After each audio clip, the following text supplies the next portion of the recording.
એકલા ચલો રે, તારી જો હાંસુડી કોઈ ના આવે તો તું એકલો જાને રે. વૈષ્ણવજન તો તેને કહીએ, તે પીર પરાઈ જાણે રે.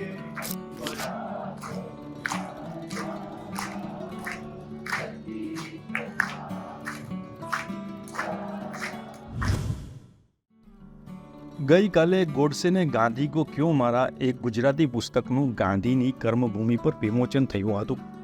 આ કાર્યક્રમમાં 250 લોકોથી વધુએ હાજરી આપી હતી. લેખક અને ચિંતક પ્રકાશ ન શાહ, હિન્દીમાં પુસ્તકને લખનાર અશોક કુમાર પાંડે, ગુજરાતીમાં અનુવાદ કરનાર હેમંત કુમાર શાહ અને કલ્પવૃક્ષના પ્રકાશક કેયુર કોટકે આ પુસ્તકનું વિમોચન કર્યું હતું. કાર્યક્રમની શરૂઆત એકલા ચાલો રે ગીતથી થઈ હતી.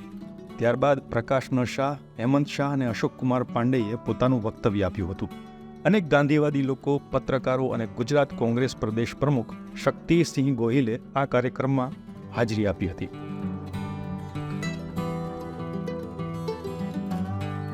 પ્રકાશ ન શાહે પોતાના વક્તવ્યમાં કહ્યું હતું કે ગોડસેએ ગાંધી પર એમને હુમલો નહોતો કર્યો. વોટ્સએપમાં અમુક લબરમૂછિયા એવું કહે છે કે હિન્દુની લાશો ગાંધીના કારણે થઈ, તેના કારણે ગોડસેએ ગાંધીને માર્યા. પણ ગોડસે તો મહાબલેશ્વરમાં પણ ગાંધી પર હુમલો કરી ચૂક્યો હતો. ત્યારે તો ભારત પાકિસ્તાન અલગ પણ નહોતા થયા. ચિંતક પ્રકાશ શાહે કહ્યું કે પાકિસ્તાન ટાઈમ્સે ગાંધીના નિધન પછી લખ્યું હતું કે સરહદની બંને બાજુની ચિંતા કરવાવાળો એક જ વ્યક્તિ હતો અને તે હતો ગાંધી. ત્યારબાદ હેમંત કુમાર શાહે પોતાનું વક્તવ્ય આપ્યું હતું. તેમણે વક્તવ્યની શરૂઆત કરતાની સાથે જ કહ્યું હતું કે અહીંયા બધા દેશદ્રોહી લોકો બેઠા છે કારણ કે તે ગાંધીના વિચારોને માને છે. તેમણે તો ત્યાં સુધી કહ્યું કે આપણે બધા ગાંધીજીને માનીએ છીએ એટલે હિન્દુ વિરોધી છીએ અને અર્બન નક્સલ છીએ. હિન્દુ ધર્મ માનવતામાં માને છે અને એ જ માનસિકતા ગોડસેને ખોંચતી હતી. આ પુસ્તકમાં 11 જેટલા સવાલો ઊભા કરવામાં આવ્યા છે કે ગોડસેએ કોના ઇશારે ગાંધીજીની હત્યા કરી. પુસ્તકમાં સવાલ કરવામાં આવ્યો છે કે વાત હિન્દુ વિરોધની હતી તો સૌથી વધુ વિરોધ તો મોહમ્મદ અલી ઝીણાએ કર્યો હતો, તો ગોડસેએ તેમના પર હુમલો કેમ ન કર્યો?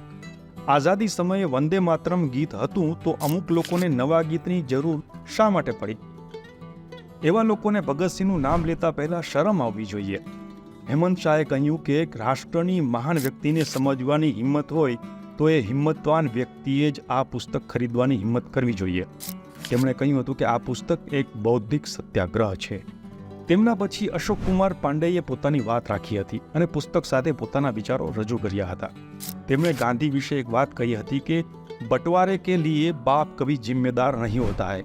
ટૂંકમાં તેમનો કહેવાનો અર્થ એ હતો કે હિન્દુ મુસ્લિમ ઝઘડ્યા અને અલગ થઈ ગયા અને ભારત વર્ષ 2 ટુકડામાં વહેંચાઈ ગયો તો એના જવાબદાર બાપ એટલે કે ગાંધી બિલકુલ ન હતા. તેમણે કહ્યું હતું કે ગોડસેને જાણવું હોય તો કપૂર કમિશનનો રિપોર્ટ પણ વાંચવો જોઈએ. ગાંધી તો એ વિચારધારાના હતા જે માનતા હતા કે જ્યાં બહુમત છે તે બહુમતની જવાબદારી છે કે અલ્પમતની સુરક્ષા કરે. પોતાના વક્તવ્ય દરમિયાન અશોક કુમાર પાંડેએ સરદાર વલ્લભભાઈ પટેલને પણ યાદ કર્યા હતા. તેમણે કહ્યું હતું કે જો બાપુ જીવતા હોત તો સરદાર પટેલ વધુ 8-10 દિવસ જીવી શક્યા હોત. અશોક કુમાર પાંડેએ કહ્યું હતું કે સમાજના કુરિવાજો મામલે ગાંધીજી જે કામ કરી રહ્યા હતા એ અમુક હિન્દુ સંગઠનોને જરા પણ પસંદ ન હતા. છતાં પણ સામાજિક ક્રાંતિનો પક્ષ ગાંધીજીએ ક્યારેય છોડ્યો નહોતો. તેમણે પોતાના વિચારો રજૂ કરતા કહ્યું હતું કે ધાર્મિક શિક્ષા પરિવારમાં શીખવવાનો વિષય છે, શાળામાં શીખવવાનો વિષય નથી.